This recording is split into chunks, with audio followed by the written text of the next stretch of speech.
Emma's POV. Jason, please don't do anything to me. I'm pregnant with your niece or nephew.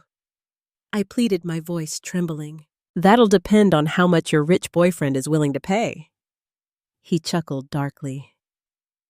Who would have thought you'd actually be worth something one day? You and that bastard baby are going to make me rich. Let's go. He grabbed me by the hair and dragged me toward the car.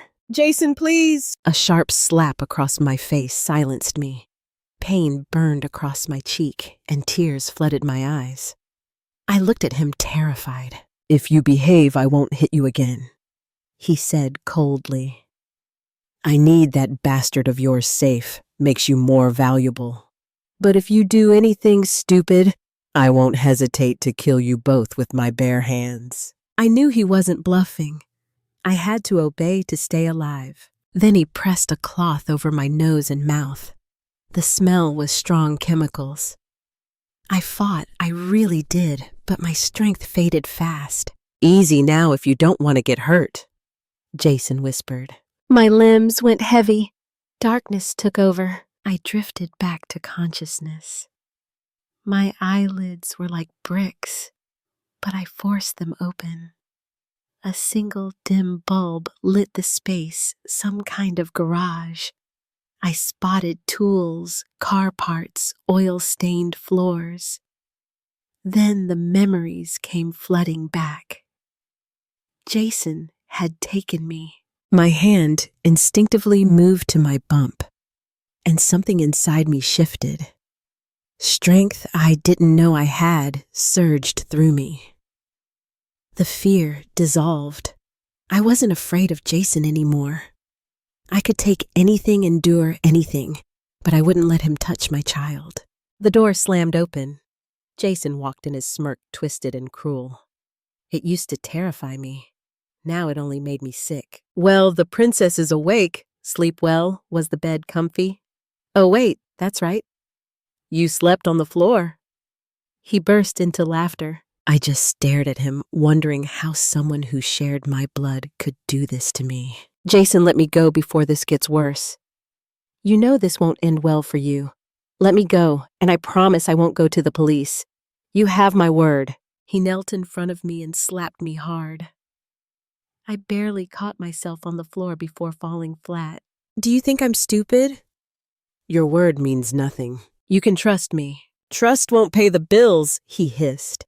But your rich boyfriend? He will.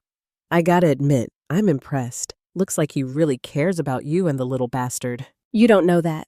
I do. How? I spoke to him just before I came in. My heart pounded. He spoke to Adam. You talked to Adam how? Got his number from your phone. A surge of emotion hit me, relief and fear tangled together. Adam knew. I didn't know if he cared enough to pay, but he knew. Jason, this is kidnapping. You're getting yourself into serious trouble. All I want is the $10 million I asked him for. Once I get the money, I'm gone. You go back to your fairy tale life. Nobody needs to know. I'm not kidnapping you. You're my insurance. It was clear now he was completely disconnected from reality. The brother I once knew, he was gone. Drugs and alcohol had hollowed him out, twisted him. I started crying, not for me, but for him, for the little boy who used to run into my bed at night, scared of the dark. The one I promised to protect when our mother left us. The one I loved more than anyone in the world. He was gone. Stop crying, it's annoying, Jason snapped. I'll be right outside. Try anything stupid and you both die. He left. I closed my eyes, praying sleep would take me away from this nightmare. Later, the door creaked open. Jason walked in with a greasy paper bag and a beer bottle. He tossed the bag in front of me. Eat. Your boyfriend wants you and the brat well fed. I opened the bag, found a burger, and began eating. I needed the strength for my baby. Why are you doing this? I asked softly. Not because I didn't know. I just wanted to try on a last time. Are you really that dumb I need money? You could have asked for help. I'm your sister. You know I would have helped you. Remember I told you it was you and me against the world. I've never turned my back on you. I saw something flicker in his eyes, small, but it was there. So I pushed on. Remember hide and seek? I'd pretend I didn't see you just so you could win. You'd light up with pride every time. Stop! He snapped. His voice cracked. Why stop? Don't you want to remember the good times?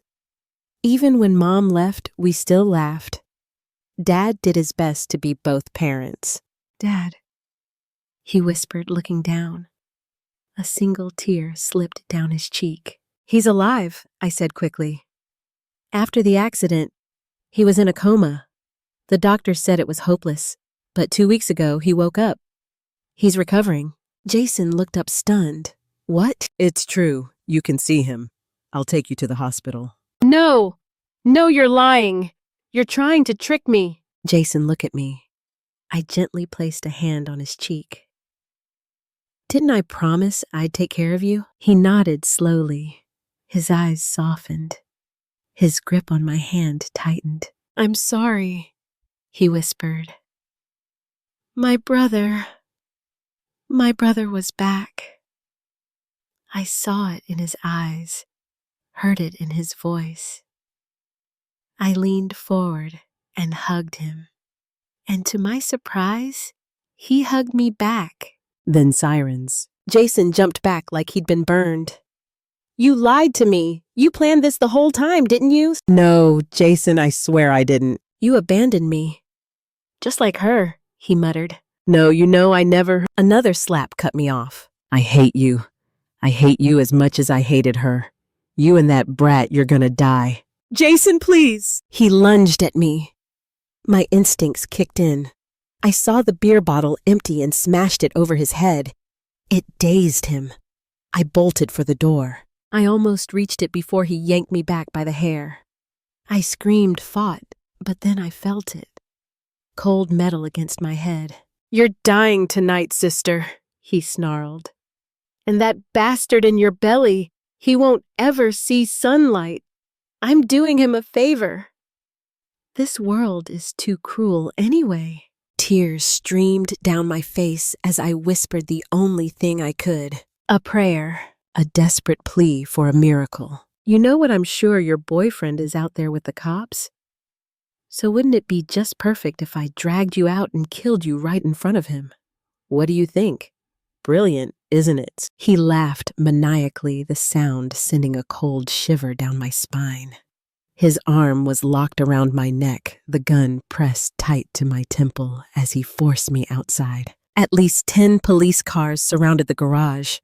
I spotted Adam immediately, his eyes locked with mine, wild with desperation. He tried to run to me, but 2 officers held him back, using all their strength to restrain him.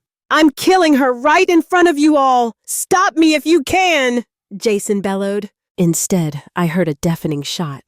And then silence. When I opened my eyes, Jason was lying on the ground, lifeless. A single bullet hole marked the center of his forehead. My body trembled, too stunned to move, until I saw Adam. I ran into his arms, the safest place I'd ever known. He wrapped me in the tightest hug, and I collapsed into sobs, crying like a child. It's over now. You're safe. I've got you, he whispered, his voice soft and steady, like a balm to my shattered nerves. He wrapped his jacket around me, and after that, everything faded to black. The next morning, I woke up in the hospital. The first thing I saw was Adam's warm smile. You are one strong woman, he said gently, brushing my hair back. I'm so proud of you. Adam? What happened? I thought it was all a dream. A really bad dream. I wish it was, he said. But it's over. You're safe now. That's all that matters. I nodded slowly. He was right. If I'd learned anything from all this, it was that the past doesn't define us. We survive, heal from it, and move forward. How's the baby? Just as strong as his mom, Adam said, his eyes lighting up. The doctor says everything looks good. We can go home today. I'm not going back to your house, I said with a teasing scowl crossing my arms. Then I'm hiring 24/7 security because I won't be able to sleep without knowing you're safe. He smirked. You've ruined my sleeping habits, woman. I laughed, and my heart felt light for the first time in what felt like forever. You're being so cute right now, Adam. I can't say no to you. He leaned in and kissed me, his lips warm and soft, and I melted into the moment. 2 weeks later, I had just woken up.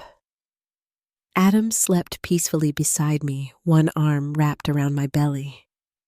I traced the lines of his face, his hair, and couldn't stop smiling.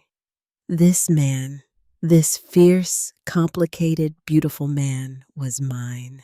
Emma stopped staring at me. That's creepy, he mumbled sleepily, eyes still closed. I laughed. I'm not staring at you. Why are you always so full of yourself? Come on, he said, cracking one eye open. You're talking to the hottest, arrogant man there is. I rolled my eyes. That you are. He grinned. I wanted to take you somewhere later today, but since you're already up, we might as well go now. Let's hop in the shower. 1 hour later. Where are we? Can I look now? I asked blindfolded as he guided me along. Almost, he set his hand holding mine tightly. We stopped. He leaned in and whispered in my ear. Ready? I nodded. He untied the scarf, and I opened my eyes. Before me was a breathtaking view, the ocean stretching endlessly from the edge of a cliff. It was stunning. What is this? I asked, still confused. This, he said softly, is our new home. But I don't see a house. Not yet. We're building one. What? I bought this land after we got back from Brazil. I was planning to show you sooner, but, well, everything happened. I want to build a home for you, Emma. One that reflects you. I want you to choose every detail, every wall, every color. My design team is ready to meet you tomorrow if you're up for it. I was stunned. Why here? He smiled. Because I remembered that day in Brazil when I found you staring at the ocean. You said it gave you peace, helped clear your mind. So I thought, why not give you that peace every single day? I was speechless, overwhelmed. Tears welled in my eyes and began to fall. Did I say something wrong? He asked gently. I chuckled through my tears. No, it's just that you're amazing.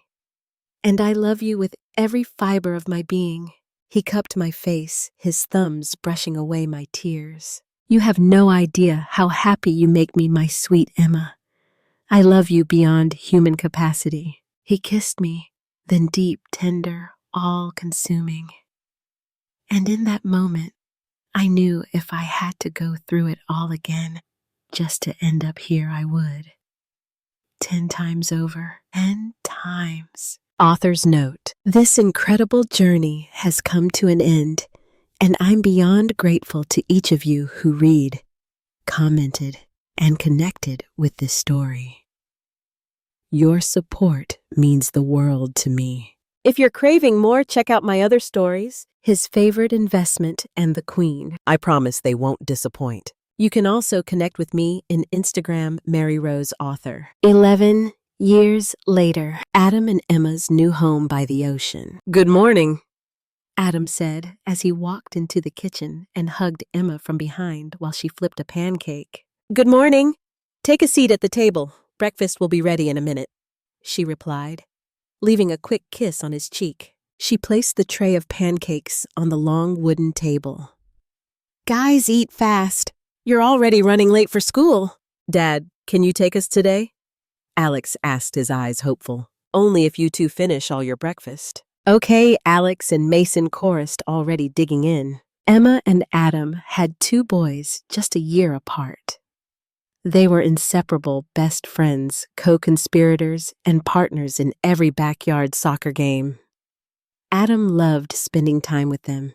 He often took them to the nearby park to play while Emma went shopping with Demi, their favorite post-mall tradition being ice cream and heart-to-hearts. "Good morning, everyone," Demi said as she entered the kitchen. At 15, she was no longer the little girl Emma first met. She was blossoming into a beautiful young woman. "Good morning," the boys said in unison. Demi sat down looking just a bit nervous. "Orange juice?" Emma asked, giving her an encouraging look. It was clear they were up to something.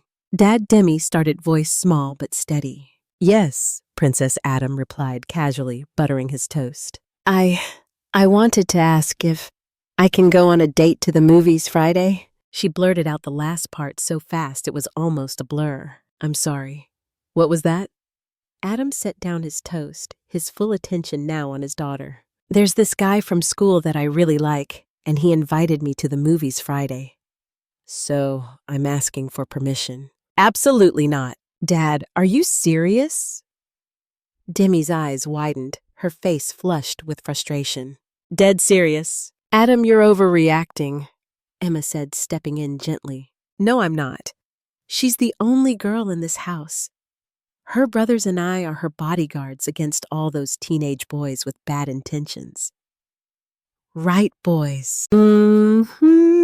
Alex and Mason nodded with mouths full of pancake. "This is ridiculous. You keep treating me like I'm a little girl.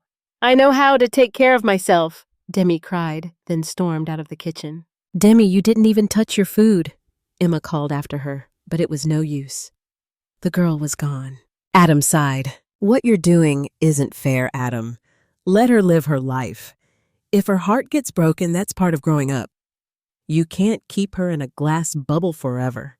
"You're always taking her side, aren't you?" he teased. "I'm not taking sides. I'm trying to help you see reason. It's up to you whether or not you want to keep pushing her away." Adam walked over and gently framed Emma's face with his hands, placing a kiss on her forehead. "What would we do without you? Do you realize you're the light of this house? Of my life? The best thing that ever happened to Demi and me. I still don't know how I deserved you." "I always knew you had a good heart," Emma whispered, smiling. "You were just too hurt to see it. Never doubt how special you are. My heart was broken, and you put the pieces back together. You believed in me when I couldn't believe in myself." They kissed a kiss that even after 11 years still made their hearts race. "Ew!" Alex and Mason yelled, giggling, as they shielded their eyes. Adam and Emma laughed, breaking apart. "You're right as always, my love," Adam said, still holding her face in his hands. "I'll go talk to her. Our little girl's growing up, huh?" "She is, and she needs our support. We can still be protective while letting her live. It's all about balance." Adam kissed her once more, then turned toward the hallway. "Boys, we leave in 10. Be ready." "Okay, Dad." Later that night, Emma stepped out of the bathroom in her white silk robe, her hair damp from the shower. "I have a surprise for you," Adam said from the armchair in the bedroom, eyes still scanning over some papers. "Oh, and what could that be?" she asked, curious. "We're going to Italy in 2 days." Her eyes widened. "Italy? What about the kids?" "They'll stay here." "But no buts, Mrs. McRoberts." Adam cut in, smiling. "Your dad and Martha are staying with them. Everything is taken care of." Emma smiled and walked over, settling into his lap. "Like my stubborn husband would ever let me say no," she teased, brushing her fingers through his hair and then down to his face. "You make me so happy, you know that," she said softly. "No," Adam replied, gazing into her eyes. "I don't think I hear it enough."